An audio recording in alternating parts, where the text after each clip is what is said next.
A própria escola da administração, ela é muito mais recente do que a escola econômica, né? Se você pegar os princípios da administração científica de Taylor, ali aproximadamente 1914, e se você até olhar Harvard, a Harvard Business School, por exemplo, surge também nesse mesmo período. E o que é mais interessante é o seguinte, hoje 1/4 dos alunos de graduação nos Estados Unidos estão em áreas ligadas a negócios ou a administração como um todo.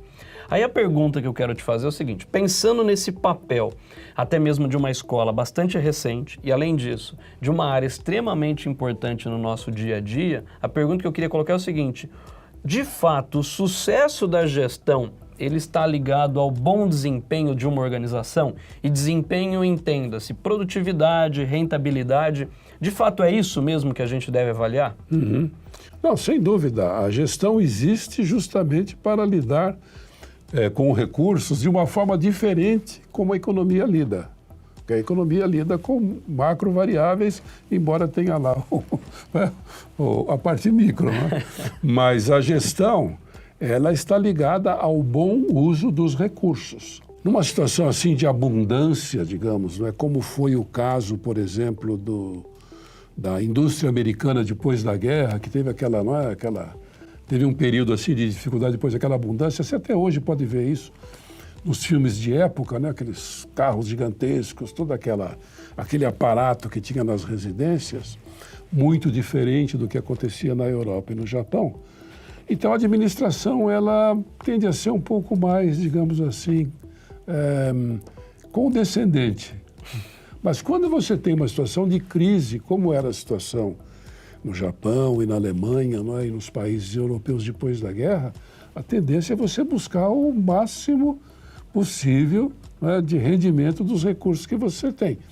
No caso do Japão, aliado aí a uma cultura de economia por causa da escassez de espaço, inclusive, né, o movimento da administração foi muito forte. Surgiu então essa doutrina, digamos assim, esse movimento chamado modelo japonês. Né? E todo o sucesso nos últimos, vamos dizer, 50 ou 60 anos da indústria japonesa, toda a riqueza, né, que isso produziu, como nós podemos ver aí pela predominância do produto japonês, pela boa reputação do produto japonês, tudo isso aí é fruto de boa gestão. Na gestão, interferem variáveis que escapam ao controle dos gestores. Por exemplo, você pode ter uma empresa muito bem administrada, você pode fazê-la uma empresa de sucesso, mas um concorrente mais capaz, mais bem gerido, pode sobrepujar a sua capacidade gerencial. Então, é verdade, a gestão está associada a bom desempenho, né, com ceteris paribus, né? Quer dizer, se não tiver concorrência, se não... Só um parênteses, ceteris paribus ele roubou lá da economia, tá? É tudo mais constante. Tudo mais constante, quer dizer, né? Se você está administrando o seu negócio sem concorrência, sem dúvida, né? Sem má intenção, né? Sem corrupção, tudo isso, que isso faz parte da equação, né, Haroldo? Sem dúvida, o seu negócio vai ser bem sucedido. Não tem negócio que resista assim, a uma administração mal intencionada. Não existe, né? Pensando no que você está colocando, Amaru, tem um ponto que às vezes nos intriga, né? Por que os princípios da administração, eles têm uma difusão tão diferente entre setores, ou até mesmo uma aplicação que leve de fato a bons resultados? Um exemplo típico é, por que a administração do setor privado, ela em geral tende a ter resultados muito melhores do que a iniciativa pública, por exemplo? Ou o que difere essa aplicabilidade dos conceitos da gestão tão diferente entre os setores? É justamente o tipo de circunstância o tipo de circunstância ou as circunstâncias às quais a organização está sujeita. A empresa privada, se ela não se administrar bem, ela some. Né? Se ela não, usando uma linguagem moderna, né? Se ela não fizer uma proposição de valor que o mercado aceite, ela Não vende nada, ela desaparece. Não vendendo, não tem receita. Não tem receita, não tem como pagar os custos. O setor público não tem esse problema, Haroldo. O setor público cobra impostos e ele não tem que prestar contas da maneira como ele usa os impostos, né? Veja o que acontece, por exemplo, na remuneração dos nossos políticos, não é? Eles não têm que ser produtivos. Tem gente que nunca aparece no Congresso, né? E está lá recebendo seu salário. Nós estamos pagando, né? Então, indiretamente, só aproveitando aqui, você está me dizendo o seguinte: quanto maior o nível de competição dentro dos setores, maior é o nível até de adoção das melhores práticas de gestão. Sim, sem dúvida. Quanto maior a pressão, digamos assim, a concorrência, quanto maior a escassez, por exemplo, né? Quanto maior a escassez, mais importante se torna gerenciar. Então, essa situação exige um gerenciamento de altíssima qualidade, porque essa situação tem que ser gerenciada. Nós não podemos simplesmente esperar que as coisas se resolvam sozinhas, porque isso não vai acontecer. Então, esse é um exemplo claro de problemas de uma magnitude tal que só podem ser resolvidos com gestão muito competente. E pensando nessa competência de gestão, o que seria um modelo de sucesso de gestão? Qual seria um benchmarking até de gestão que, para quem nos assiste, deveria falar: olha, esse é um exemplo de empresa a ser seguido, ou este é um exemplo de gestão? Qual que é esse sucesso, esse land case que a gente poderia falar? Haroldo, vamos ser, assim, ter um raciocínio empírico, né? Quer dizer, olha, vamos pegar a realidade prática e não tentar fazer uma receita teórica, né?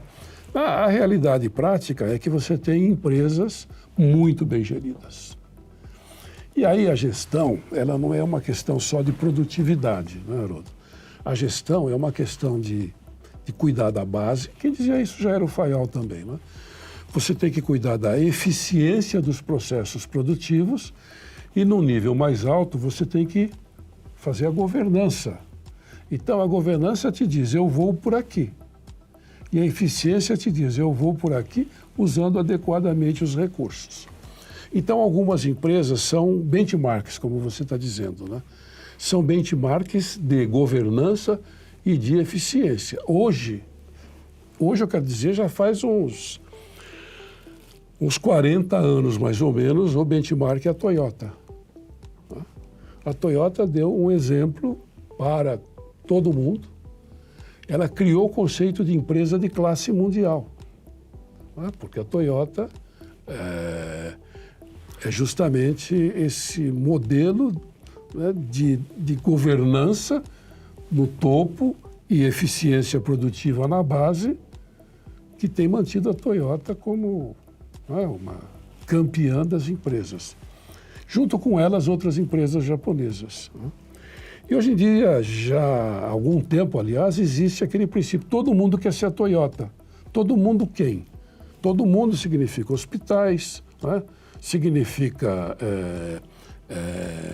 empresas de bancária, empresas, bancos, né? Comércio. Hoje em dia você vai a um hospital e tem um mapa de processos na parede. E o mapa de processos nada mais é do que uma invenção da Toyota para acompanhar e medir e corrigir, consertar eficiência. Mas quanto tempo leva entre você chegar no pronto-socorro e ser atendido? Isso é um problema de eficiência produtiva, né?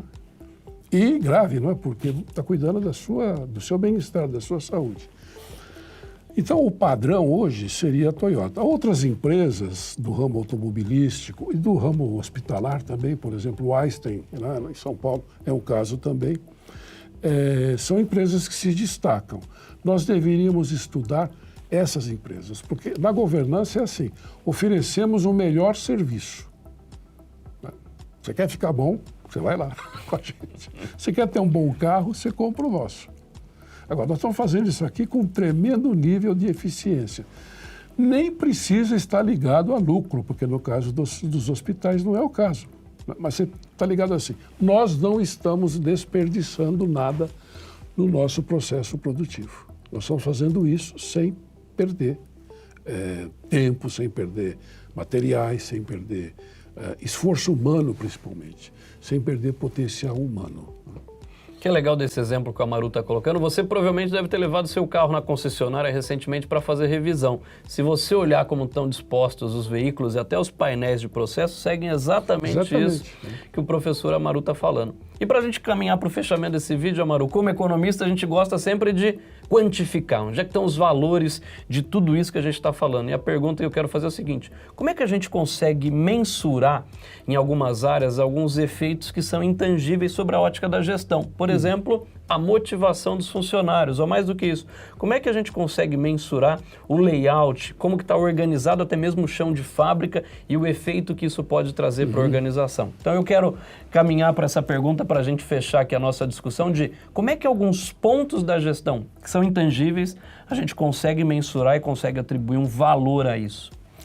Na verdade, Haroldo, existem formas de medir a eficiência de uma maneira muito precisa. Por exemplo, se você disser, estou fazendo 100 produtos por hora e o seu vizinho está fazendo 200 produtos por hora, você fala, eu sou mais eficiente, aliás, ele é mais eficiente do que eu. Só que dos 200, em uma hora, ele tem que jogar fora 130, porque ele faz mal feito. E os meus 100 são sem defeito.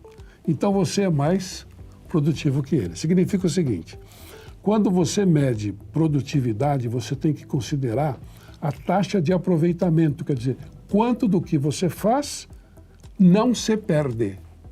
Esse é um indicador infalível. Então, os níveis de qualidade, de produtividade com qualidade de aceitação, no caso da Toyota e das empresas bem geridas, é muito alto. Isso é perfeitamente possível de medir. Sem dúvida, isso se faz com gente. Isso não é produto apenas de máquinas, não é produto apenas de fluxo de trabalho. Isso sempre se faz com gente. Vem daí a importância que tem em todos esses modelos, a importância que tem as pessoas.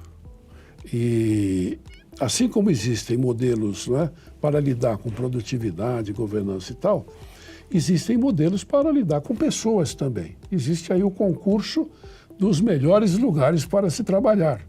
É os lugares para onde todo mundo quer ir. Não é? É o lugar onde se paga bem, onde você tem uma perspectiva de carreira, onde você participa do processo de tomar decisões.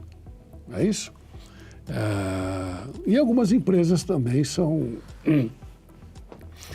exemplares nesse sentido.